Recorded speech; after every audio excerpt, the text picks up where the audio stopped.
The longer you wait to feel ready, the harder it becomes to start. That's just how discomfort works. It compounds in your imagination far faster than it ever does in reality. And I learned it at the Battle of the Bands in Brussels, which I will talk about later. Nobody heard a single note I played, and it was actually one of the best things I've ever done. The typical logic is, wait until you're ready, wait until you're good enough, wait until the discomfort goes away. But the discomfort never goes away on its own. The more you postpone, the scarier the jump gets. You raise the bar for readiness, and the bar keeps rising. This applies to performing, to talking to strangers, and to learning language as well. I know it quite well because especially the first two were a big struggle for me. Last month, a cultural center in Brussels organized a battle of the bands with a twist. Musicians who didn't know each other were grouped by a lot. They were given bizarre constraints and they were asked to improvise in front of a jury. I was there with my Iranian daf, which is a frame drum originally from Kurdistan, which entered Iranian classical music.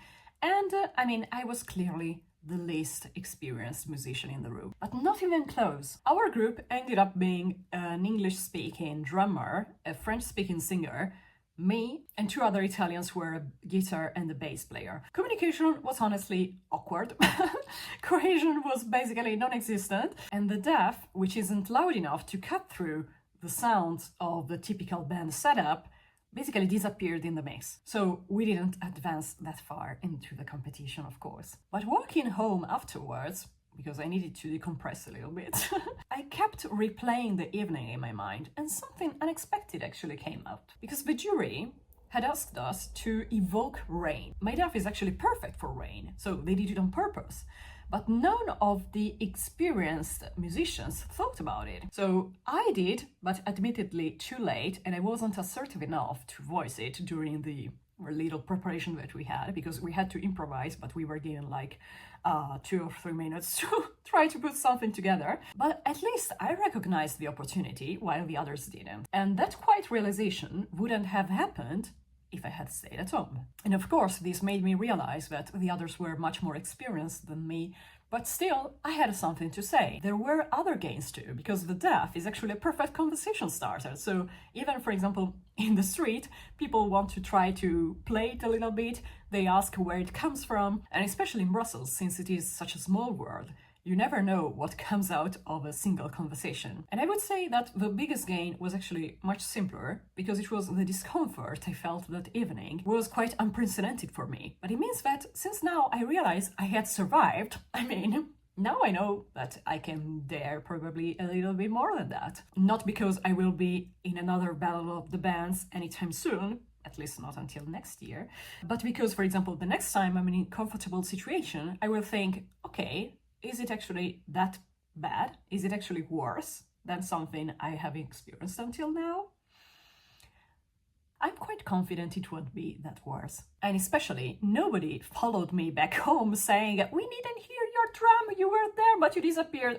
Nobody cared. And actually, there was someone who told me something similar just right outside the center, because they said, yes, it was a pity we didn't hear anything, but I said, yes, I'm sorry. It was my first time. They said, it was your first time? Oh, congratulations. So even just changing the perspective of the public immediately earned me quite a bit of admiration, let's say.